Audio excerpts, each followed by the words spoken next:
Hello, hello. I wanted to come in today and show you a little bit about how I prep to do these readings because I bring in a lot of energy pre-doing the reading. I get to the ephemeris, which is a tool that we can use to see where are what planets on what days during the week.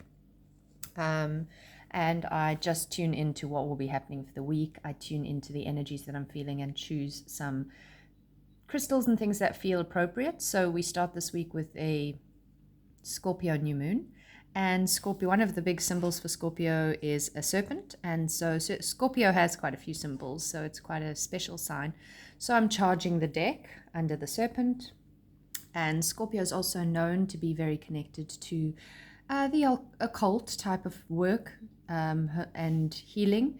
So I've brought in my pendulum. I love labradorite as a scorpionic crystal. We also have this Sun Mercury conjunction. So oftentimes I have essential oils. Today I'm actually going with an incense because it just feels the energy of Scorpio wants to go there. And this beautiful little hand-drawn High Priestess card, not hand-drawn by me. It was gifted to me. And just feels, because the High Priestess is very intuitive and the energy of Scorpio is very intuitive. There's another labradorite pendant, a little mini Merkaba, which is a sacred geometric shape, and some black tourmaline and some peacock ore and some kyanite. So now that I have the energy set, I will draw the cards and then I will read them for you. So taking that time as you feel the smoke wafting and you can almost smell the incense for yourself and you tune into your deep inner knowing and intuition and select a card between 1 and 4. Thinking of the High Priestess as almost a bonus card for us at this moment, taking on that archetype within ourselves. And let's see what cards come through. Sorry, I paused to draw cards and look at where I split the deck. High Priestess, 9 of Cups. How profound. I haven't even shuffled yet. I knocked the deck, which I always knock 3 times, to clear the last reading, and then I split the deck to begin shuffling, and this is who popped up. So if that isn't a sign, but I am still drawing 4 other cards I just had to share. So after that beautiful confirmation from the High Priestess coming out twice for us, once I chose and once she just wanted to show up again and say thank you for giving her the time and trusting your intuition, we now have 4 cards. Let's jump in. Here's the reading. And we begin and end the reading. We are flanked with major arcana cards. The High Priestess as well as a major arcana card. And remembering that these are archetypal energies on that hero's journey or heroine's journey that we are all on in our lifetimes. And there are times where our journey is more overt and obvious. And there are times where it's more subtle. But that's part of our role in life as we are a player on our own stage, the main character. And then we have 2 swords cards. So we have been getting quite a lot of swords energy of late, I have noticed. And that is our more airy, intellectual, mental space. And here we're going backwards from 7 to 5. But let's start with Temperance. Temperance is also 14 to the wheel's 10. So Temperance is a beautiful card to bring in balance. You can see he's holding the sun and the moon. He is an angel. He's holding sun and moon. And there is this kind of like infinity symbol of kind of balancing the one and the other and holding the energy. And interestingly, he's holding the sun in his left hand, which tends to be more our feminine side, and sun is more masculine. He's holding the moon in the right, which is, again, the opposite of that. And this is very much, I mean, we're still dealing with quite a lot of Libra energy. We have Venus in Libra, and this is a very Libran type of card where we are looking to temper what is out of balance in our lives and create a more harmonious existence, which is what our last new moon, excuse me, what our last new moon, which was an eclipse in Libra, was all about. And so the balsamic moon this month, which we just finished in the previous week, yesterday basically, and the day before was very much about us re-triggering that place in our own chart, in our own life that was eclipsed the month before. Now we find ourselves at Scorpio and it's going, okay, but before we go too deep and dive into the next cycle, remember what needed rebalancing and how is it going. And of course, if it was an eclipse, the last one, it is going to bring more intensity. And this new moon in Scorpio is the first time that it hasn't been an eclipse in some time because the eclipse axis has just shifted. So it's also going to be quite full on because it's the first non-eclipse Scorpio lunation that we're having to face, with all the aftershocks, those waves from the eclipse cycle.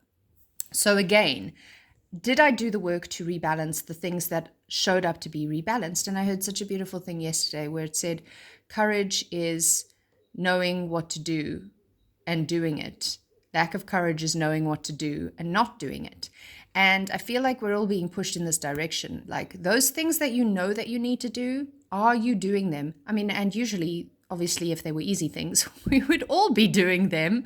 So these are more the tough stuff, the decisions you don't want to have to make, the actions you don't want to have to take, but are ultimately the right thing to do. Those are now coming back to say, have you been redressing the balance? And then we come into our Two Swords cards. Sorry, I've had such a tickle.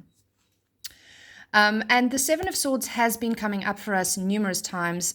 Also, a big full moon there. We are in a new moon, which is a dark moon, which looks more similar to what we see in the Temperance card, the more dark moon versus the illuminating full moon. And with the Seven of Swords, and I recall saying this, I don't know if it was last week or the week before, but deception. There is a lot of deception linked to this card. And even if we just come back to Temperance and go, okay, so I knew that I needed to do this thing, but I really, really didn't want to, so I haven't. Who am I deceiving? I'm deceiving myself because nothing is going to change. What's that other saying that says, nothing changes if nothing changes? You've got to do something. And I mean, obviously, as I said before, this is easy to do if it's the easy stuff. But with the tough stuff, it takes a certain resilience to do. So this chap has gone into the Ravens camp and he's harvested some feathers. And even though he probably didn't steal feathers off their backs, he's taken what didn't belong to him, and it's causing a little bit of a ruckus. And he's not really even able to hide because there's a big old full moon. So his hoodie is not sufficient. So, and swords always have this double-edged feel. So just asking yourself, where are those double edges? What is the side that I need to listen to, and what is the side that cuts too deep? Where do I need to cut away versus where do I... And interesting to say that too, because Scorpio is the sign of the surgeon. And so Scorpio has this tendency, and it's a fixed water sign. Scorpio is tenacious. Scorpio, as a surgeon, will go in and cut and cut and cut and cut for hours until they have completely removed, let's say, that tumor. But then sometimes maybe they cut too deep because they want to make sure they haven't missed anything and they just don't know when to stop. So there you can see a classic example of the double-edged nature of swords. And Mars, who is the ruler of Scorpio, the traditional ruler of Scorpio, is having a conjunction with the sun. That means they come together this week. So there is a lot, and as you can see, balance the sun, balance the moon. And new moon is sun-moon conjunction. So we're basically having sun-moon-Mars energy this week, very full on. And how can I temper that, temperance, recognize what I need to cut away and what I don't? And how do I do that in the least deceptive way? Scorpio does have a shadow of being deceptive and secretive. So we need to look at that too. And then I feel like this Mars-Sun conjunction is maybe why we're feeling this number 5. 5 of Swords is a real anxiety kind of feel when you're stuck on that old triggered train of thought that you can't really break. And you're just like, how do I find the freedom? You can see the guy in the background there, standing on a mountaintop, arms outstretched, finding his wings, finding his freedom. And you can see how the light is connecting to him. And if we, let me just push these cards together a little bit more. If we look into the golden light coming from the moon there, illuminating him, because it's like, let's earth the deception. Let's shine a light on what is no longer working. And you can see how the energy flows from this anxious guy into this. The wheel is spinning. A change, this is traditionally called the Wheel of Fortune, a change of the fates. And so that could also very much be a change in this anxiety pattern to come to this more free state, bearing in mind that we're human and we need to keep creating those new neural pathways and not be too hard on ourselves. And I'm definitely speaking personally when I say that, not be too hard on ourselves when we find ourselves triggered or we find ourselves reacting from the old pattern, because that old pattern has taken a good long while to establish. So we can't expect that it just disappears overnight. We have to be gentle and kind. And I got a very strong message from my own guides when working with this for myself the other day, where they were saying that your body is like an animal and it needs to be trained. The gut instinct, that visceral response, that is like, how do you do good training with your pet? Because aggression is not really the answer to training. So when we get aggressive with ourselves and really hard on ourselves and judgy and critical, we actually only perpetuate the bad pattern.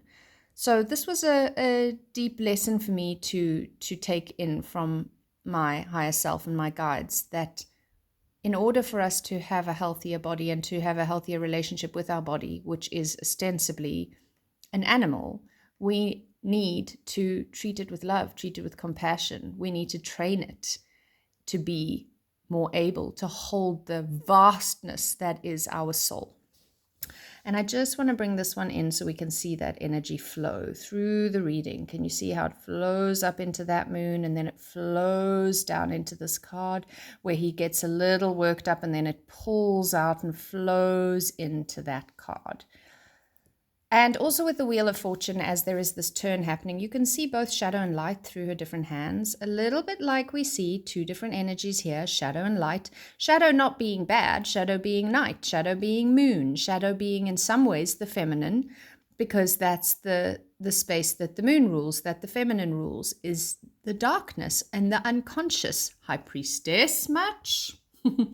So it's not necessarily a bad thing. It's just that sometimes we need to bring the shadow stuff into the light so we can see it with more clarity.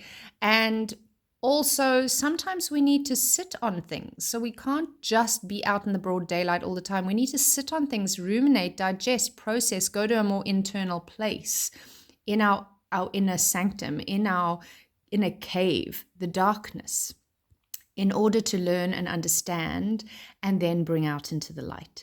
So when you see shadow and light, neither are good or bad, wrong or right. It is just exactly what it is. It is two different sides of the coin. And as the wheel spins, we are ready to see what isn't working and make the changes. And based on the fact that we started with temperance, this is like, okay, so don't worry if you didn't do it yet. That's okay. You will do things as you are ready, but here is another juncture. Here is a fork in the roads, an opportunity for you to do the thing, to find your courage and do the thing. And if you aren't ready, that's okay. Another point will come where you will have that opportunity again. So try to be gentle with yourself. Recognize that your anxiety may also a little bit be excitement, because sometimes they have a similar feel. But try not to be too deceptive, certainly with yourself. At least know your own motives, know your own why. I hope that has been helpful. It is a deep and intense scorpionic feel this week, and I am sending you lots and lots of love and support for this week's happenings, unfoldings. Remember to set your intentions always at new moon. And maybe that is to set your intentions to find the courage to do the thing. Maybe it is, what am I cutting away? Maybe it is, how do I dive deeper into myself? Who knows what it is for you? Just take that time to set your intentions and watch them blossom through the month. Have a beautiful week and check the link in my bio if you are looking for any personal support. Thanks for your time. Thanks for all your likes, shares, follows, and subscribes as well.